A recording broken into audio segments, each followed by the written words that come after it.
नमस्कार, recipe bye शुभांगीमध्ये आपले स्वागत आहे। तर आज आपण पाहणार आहोत शिरा। तर त्यासाठी लागणारे साहित्य पाहूया।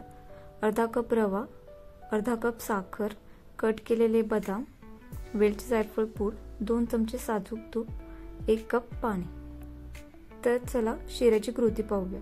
तर मी गॅस पेटवून त्यावर पाणी गरम करण्यासाठी ठेवलेला आहे। तोपर्यंत आता आपण रवा भाजून घेणार आहोत। तर त्यासाठी मी इथे गॅसवर कढई ठेवली आहे आणि गॅस पेटवून त्यामध्ये आता आपण रवा टाकून घेणार आहोत आणि आपण हा रवा 2-3 मिनिट व्यवस्थित भाजून घेणार आहोत। तर मी गॅस बारीक ठेवलेला आहे आणि आता हा आपण 2-3 मिनिट व्यवस्थित भाजून घेणार आहोत।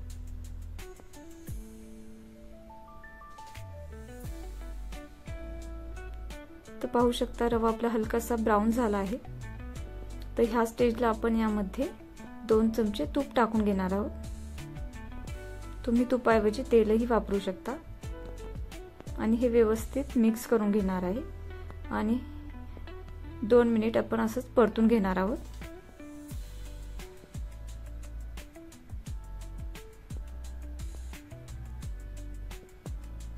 तर पाहू शकता रवा आपला व्यवस्थित भाजलेला आहे।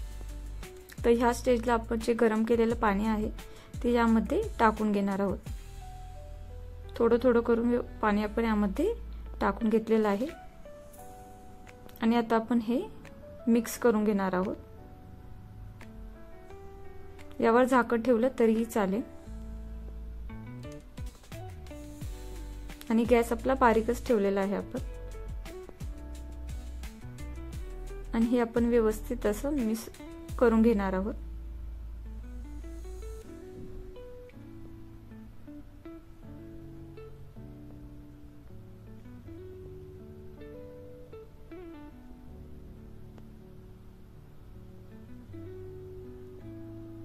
तर रवा आपला पूर्ण शिजलेला आहे। तर ह्या स्टेजला आपण यामध्ये आपल्या आवडीनुसार साखर टाकणार आहोत।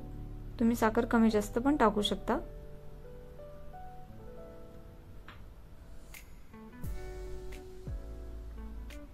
आणि व्यवस्थित मिक्स करून घेणार आहोत।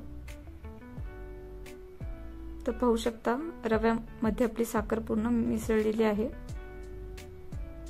तर यामध्ये मी वेलची जायफळ पूड टाकून घेत आहे आणि मिक्स करून घेत आहे आणि यामध्येच बदाम पण टाकून घेत आहे। हे ऑप्शनल आहे आणि 1 मिनिट व्यवस्थित मिक्स करून घेणार आहे।